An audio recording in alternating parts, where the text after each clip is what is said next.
하나님 아버지 감사합니다. 저희의 삶을 드립니다. 오로지 주님만 붙들고 나아가는 저희들 가운데 함께하여 주셔서 저희 삶의 이 복잡하고 어려운 순간에도 안정감을 허락하여 주시며 하나님만 바라보는 그 은혜에 감사하는 저희의 눈에 하나님께서 은혜 위에 은혜를 더하여 주시옵시사 이 모든 어려움들을 잘 이겨낼 수 있도록 도와주시옵소서. 주님의 고난이 우리 앞에 눈이 뜻 펼쳐지고 있사오니 주님, 저희가 주님의 십자가를 따라가는 순간순간이 되게 허락하여 주셔서 우리의 자신을 돌아보며 주님을 더 닮아가는 시간 될 수 있게 역사하여 주시옵소서. 오늘도 예배 가운데 저희가 하나님을 바라보며 앉았습니다. 주님 말씀하여 주시옵소서. 저희가 듣겠습니다. 성령께서 우리 가슴에 하나님의 음성을 남겨 주시옵소서. 예수 그리스도의 이름으로 기도드리옵나이다. 아멘. 오늘은 이사야서 43장 1절에서 7절의 말씀을 가지고 너는 내 것이라 라고 하는 제목으로 은혜를 나누기 원합니다. 여러분이 잘 알고 있는 이 막 트웨인의 왕자와 거제라는 글을 여러분이 책을 잘 아십니다. 이것은 1547년 영국 런던을 배경으로 쓰여졌다고 합니다. 왕의 아들로 태어난 에드워드, 그리고 또 동시에 같은 날 1시에 태어난 이 런던 뒷골목에서 태어난 아이 톰의 이야기입니다.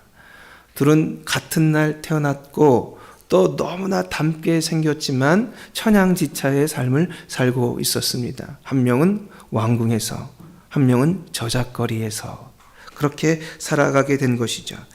그런데 10년이 지난 어느 날 운명적인 만남을 가집니다. 서로가 너무나 많이 닮아 있었기에, 그리고 서로가 바라보는, 기대하는, 소망하는 것이 너무 잘 맞았기에 둘은 옷을 바꿔 입습니다. 그리고 거지는 왕궁으로, 그리고 왕자는 저잣거리로 갑니다. 시간이 지나면서 이 톰은 정말 처음에 발견했던 그 신기함과 그 황홀함에 취하던 시간이 얼마 못 가 자유롭지 못하다는 사실을, 수많은 격식이 있어서 그것을 맞춰 살아야 되는 불편함이 있다는 사실을 깨닫게 됩니다. 그리고 그는 이야기하죠. 저는 사실 왕자가 아닙니다. 저는 저잣거리의 톰입니다. 하고 이야기하는데 거기에 귀 기울여주는 사람, 그것이 맞다고 말하는 사람이 아무도 없었습니다. 뿐만이 아닙니다. 저잣거리에 나간 왕자 에드워드도 마찬가지였습니다. 그동안 이 왕궁의 삶의 스케줄에 매여 왕자학을 배워야 했던 그 아이가 이제 저잣거리에 마음껏 뛰어노는 자유로움을 만끽하고 지내는 터에 조금 지나고 나니까 가난하다는 이유로, 없다는 이유로 수모가 시작됩니다. 학대가 시작됩니다. 그래서 그는 선언했습니다. 나는 에드워드 왕자요! 하고 선언했지만 그것을 알아주는 이도 또 그것을 받아들이는 이도 아무도 없었습니다. 되려 주먹으로 한 대 얻어맞기만 했던 것이죠. 결국 여러분, 왕자에게 있는 이 목걸이를 증거로 나중에 자신의 자리로 돌아가게 되지만 한 번 정해진 신분, 한 번 맡겨진 소속은요, 쉽게 바뀌지 않았습니다. 우리의 삶도, 이 그리스도의 삶도 비슷합니다. 우리가 여전히 부족하고 여전히 연약하고 또 정말 톰처럼 왕자로서의 어떤 역할이나 이 모든 것들을 감당할 수 있는 능력이 없어도 하나님은 우리에게 하나님의 자녀라고 하는, 하나님의 사람이라고 하는 소속감을 턱 하고 입혀버리셨습니다. 이 한 번 입혀진 이 소속감은요, 쉽게 그것이 바뀌지 않습니다. 얼마나 이 정해진 소속감이 강한지 강한 구속력을 갖고 있다 하는 것입니다. 우리는 때때로 예배에 안 나오기도 하고 말씀 없이 살기도 하고 성경 말씀을 들어도 설교를 들어도 잊어버린 채 살아도 하나님은 여전히 우리를 향해서 너는 내 사람이다 라고 하고 대하며 사시고 또 우리를 바라보고 계신다는 사실입니다. 오늘 본문에 해당되는 이사야서는 사실 이사야를 통해서 하나님께서 많은 경고를 하셨습니다. BC 722년에 아시리아에 의해서 북이스라엘이 멸망할 때 남유다야 정신 차려라. 너희도 멸망하게 된다. 우상 숭배하지 말고 오로지 하나님을 찾으라. 수없이 얘기했어도 말을 듣지 않던 이 이스라엘이 결국 BC 586년에 멸망을 합니다. 그때 이 말을 듣지 않는 백성들을 향해서 이사야가 통렬히 외칩니다. 하늘이여 들으라, 땅이여 귀를 기울이라. 여호와께서 말씀하시기를 내가 자식을 양육하였거늘 그들이 나를 거역하였도다. 소는 그 임자를 알고 나귀는 주인의 구유를 알건만은 이스라엘은 알지 못하고 나의 백성은 깨닫지 못하는도다. 너희가 어찌하여 매를 더 맞으려고 더욱더욱 패역하느냐. 온 머리는 병들었고 온 마음은 피곤해 있지 않느냐. 이게 하나님의 이스라엘 백성들을 향한 호소였습니다. 그렇지만 136년이 지난 다음 결국 이스라엘은 멸망합니다. 포로로 끌려간 그들에게 더 이상 절망, 소망이 없다, 회복될 해방의 가능성이 없다라고 생각할 그때에 하나님께서 선언하신 말씀이 오늘의 말씀입니다. 우리 1절의 말씀을 한번 읽어보도록 하겠습니다. 1절입니다. 시작. 야곱아, 너를 창조하신 여호와께서 이제 말씀하시느니라. 이스라엘아, 너를 조성하신 자가 이제 말씀하시느니라. 너는 두려워하지 말라. 내가 너를 지명하여 불렀나니 너는 내 것이라. 네, 하나님께서 너는 나의 소유다. 너는 나의 소속이다. 나는 너를 책임질 거고 너는 내 것이다. 라고 다시 한번 선언하시는 것입니다.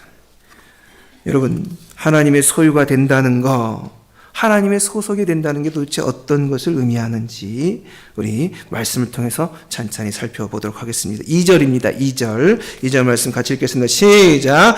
내가 물 가운데로 지날 때에 내가 너와 함께 할 것이라. 강을 건널 때에 물이 너를 침몰하지 못할 것이며 내가 불 가운데로 지날 때에 타지도 아니할 것이요 불꽃이 너를 사르지도 못하리니. 아멘. 1980년대에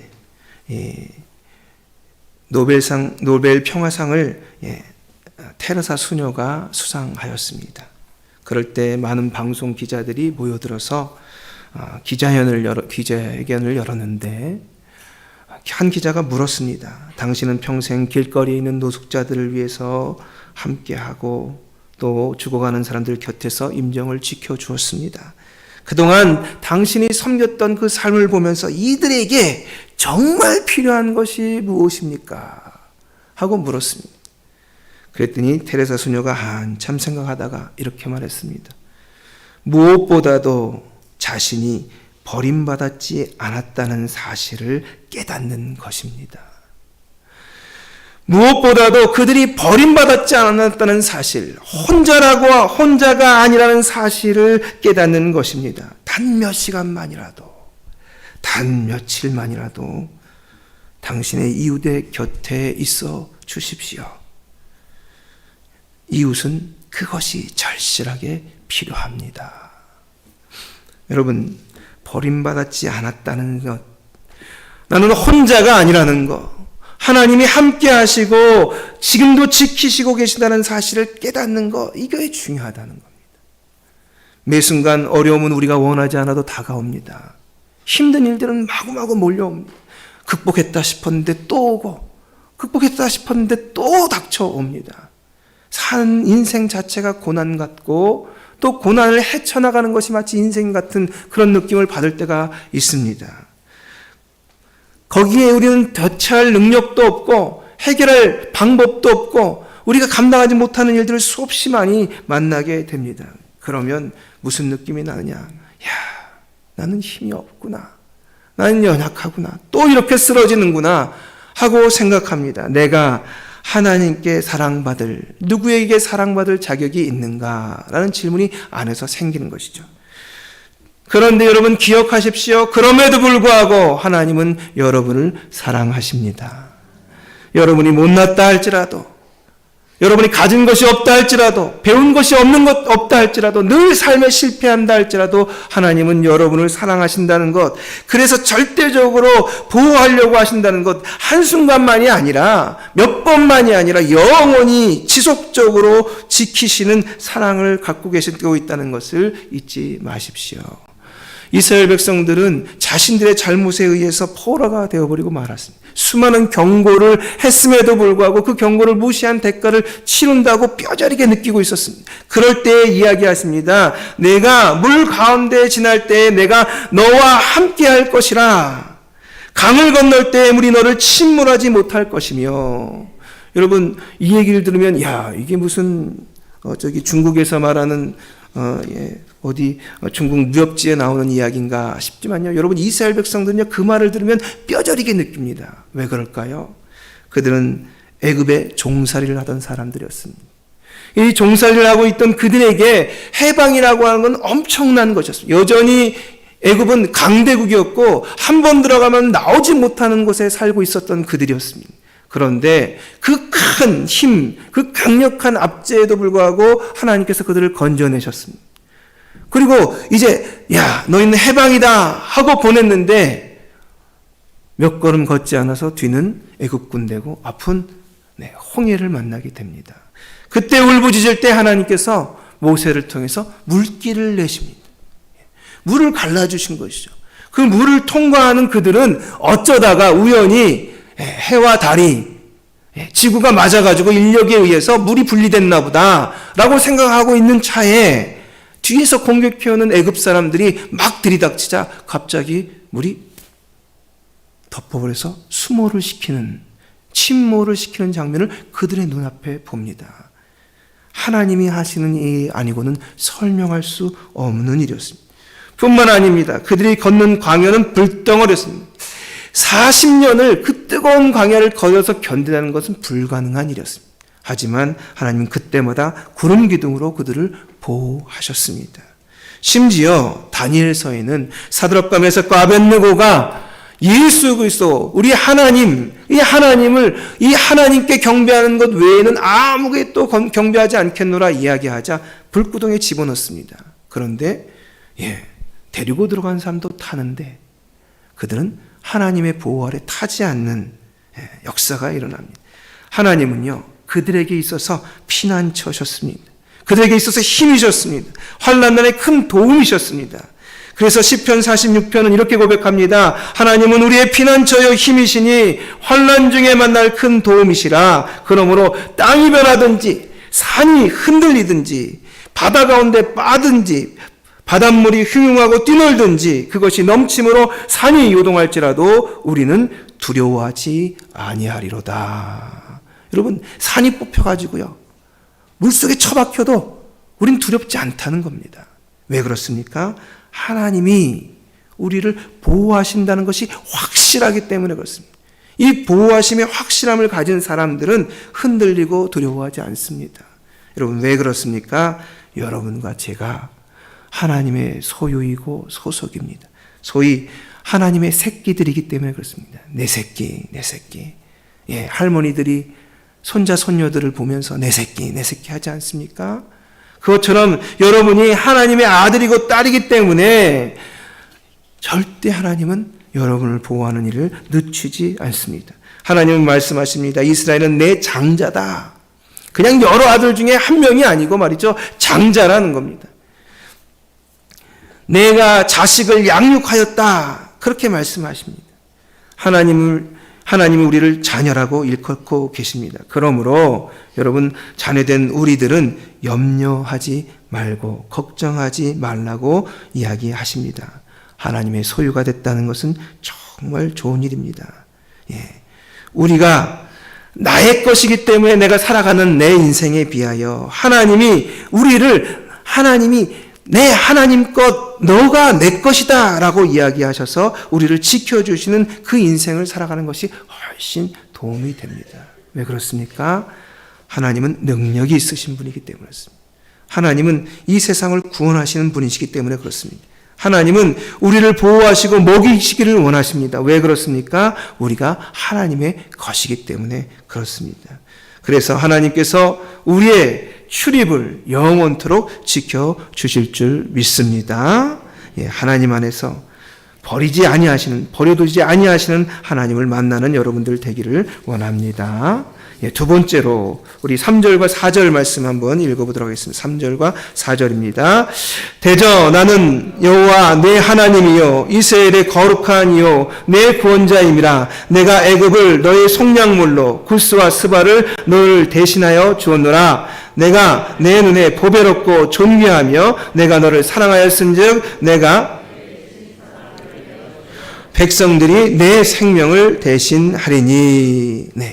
여러분, 여기 3절과 4절에서 주목할 구절은 대신한다는 말입니다. 대신한다. 3절에 보면 너를 대신하여 주었노라 끝에 이렇게 되어 있습니다. 4절에 보면 내가 내 대신 사람들을 내어주며 백성들이 내 생명을 대신하리니. 대신한다는 게 대신.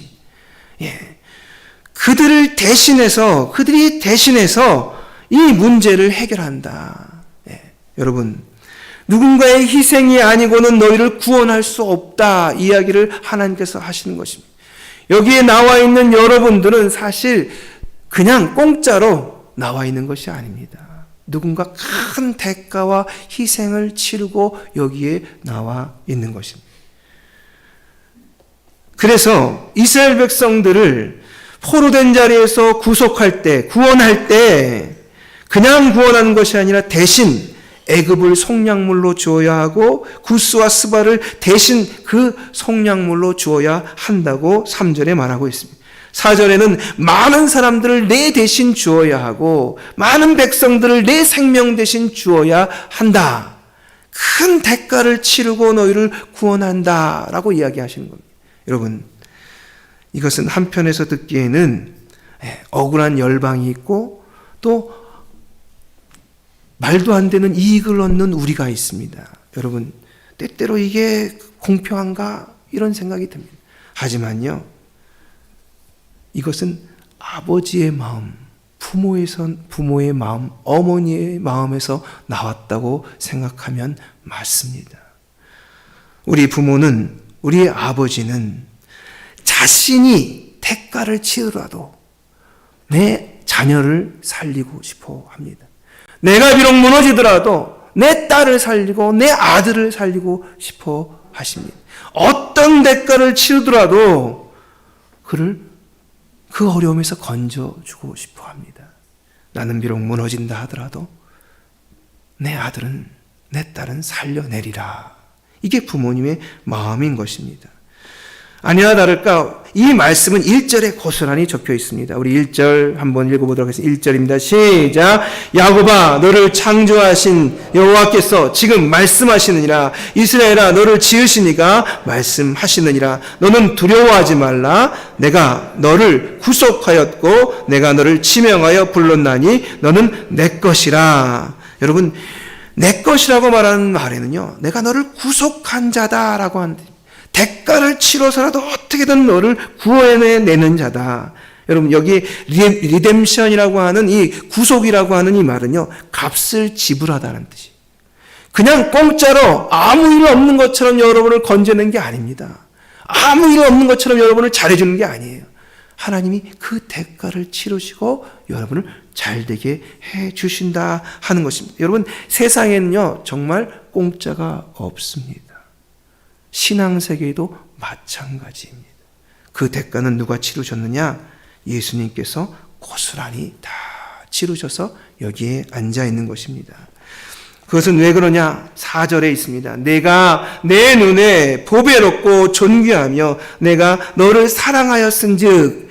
하나님 눈에는 우리가 보배로워 보인다는 겁니다. 하나님 눈에는 우리가 존귀해 보인다는 겁니다. 여러분, 다른 사람들이 볼 때는 애가 못생기고 그래서 그런 얘기들을 하시더라고요. 아기를 보면 귀엽잖아요. 근데 엘리베이터를 탔습니다. 근데 요즘에 아이들이 얼마나 없습니까? 그러니까 아이들 보면 너무 좋지 않습니까? 그런데 엘리베이터를 딱 탔는데 어떤 어머니가 아기를 품에 안았는데 아기가 너무 못생긴 거예요. 그러면 아우, 아기다. 이렇게. 여러분, 이게 이쁘다고 말은 못하겠고, 이 좀 보통이면 어떻게 해보겠는데, 이게 너무, 네, 엄마는 이쁜데 어떻게 아기는 아빠 닮았나? 이런 생각이 수없이 막 교차하면서 말을 못하는 거예요. 여러분, 그런데요, 엄마 눈에는 그 아이가 미워 보일까요? 아닙니다. 정말 물고 빨고, 그냥, 우리보다 못생긴 강아지도 이렇게 이뻐하는 반에 내 새끼 못 이뻐하겠습니까, 여러분? 하나님 눈에는 그런 거예요. 하나님 눈에는 보배롭고 존귀하게 보이는 겁니다. 너무 사랑스러워서 어떻게 할 수가 없는 거예요. 그래서 자기 그 큰 희생을 치르고도 그만한 가치가 있다 생각하고 우리를 사랑하시는 것입니다. 그게 바로 우리가 하나님의 소유된 자의 모습인 것입니다. 여러분, 힘들어하지 마십시오. 하나님이 여러분과 함께 하십니다. 여러분을 붙들고 계십니다. 찬송가 419장 주날개밑이라고 하는 찬송이 있습니다. 이 찬송은 윌리엄 퀴심이라고 하는 분이 지었는데, 이 목사님이십니다. 목사님. 이 목사님은요, 참 힘들고 어려운 인생을 사셨습니다. 결혼한 지 10년이 됐을 때 사모님이 점점 아프더니 제대로 치료받지 못해서 가난한 삶에 앓고 앓다가 그만 하늘나라로 가버렸습니다. 그런데 시련은 거기서 끝나지 않았습니다. 너무 목회를 열심히 했는지 과로해서 그만 목이 상해버리고 말았습니다. 여러분 아시지 않습니까? 기도 열심히 하고 목이 막 다 쉽니다. 저도 이 발성 연습을 배우고 난 다음에 조금 나아진 거지, 그냥 툭 하면 목이 쉬어가지고요, 이러다가 내가 목회를 끝까지 할 수 있겠나 하고, 기도는 열심히 하고 싶은데 목이 금방 쉬는 거예요. 그러다가 이제는 그래도 배우면서 달라져서 목이 덜 쉬는 상황이 됐는데요, 저도 말을 많이 하면 목이 쉬더라고요.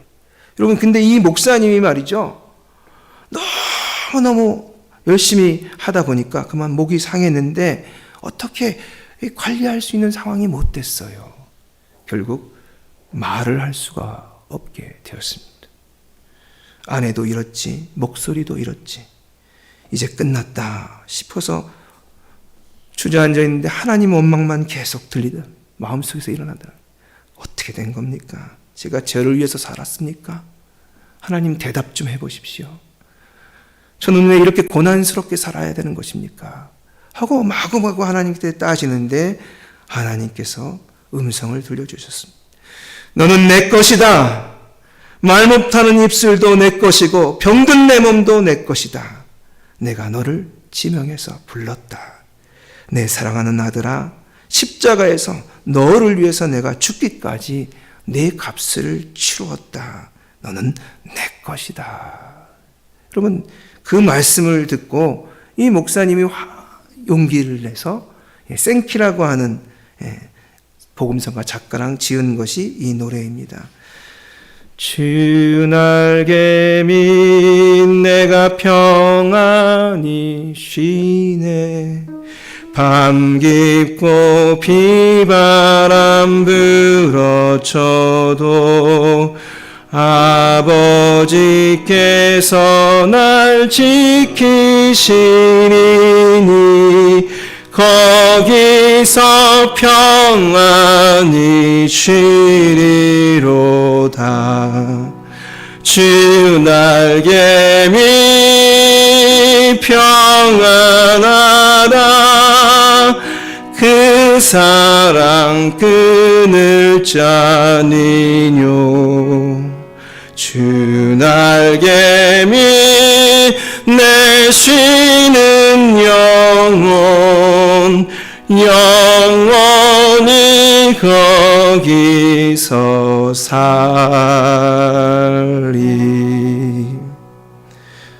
여러분, 힘들고 어려울 수 있습니다. 인간관계에서, 사업에서, 물질적으로 여러 가지 우리가 예측하지 못한 수많은 어려움이 올 수 있습니다. 하지만 주님의 날개 아래 머물 때 가장 편하다는 사실만은 잊지 않으시는 여러분들이 되기를 원합니다. 병아리가 닭이 자기 자식들을 품에 안듯이 우리 하나님께서도 여러분을 품에 안으시고 보호하실 것입니다. 어떤 대가를 치르더라도 여러분을 지키실 것입니다. 그것을 믿고 오늘 하루도 믿음으로 살아가시는 여러분들 되기를 예수 이름으로 축복합니다. 네, 기도하겠습니다. 하나님 아버지 감사합니다. 오늘도 저희를 불러주셔서 저희로 하여금 하나님의 말씀을 듣게 하심을 감사합니다. 내가 부족하고 연약하여도 너는 내 것이라 말씀하신 그 말씀이 변하지 않는다고 지금도 이사야를 통하여 하나님의 음성을 들려주시오니 주님, 저희가 하나님의 날개 아래 거하게 하옵소서. 하나님의 품 안에 거하는 저희들 되게 허락하여 주시옵소서. 세상의 수많은 어려움들을 극복하고 이겨내는 하나님의 사람들 다 되게 하여 주시옵소서. 예수 그리스도로 기도드리옵나이다. 아멘. 우리 찬송가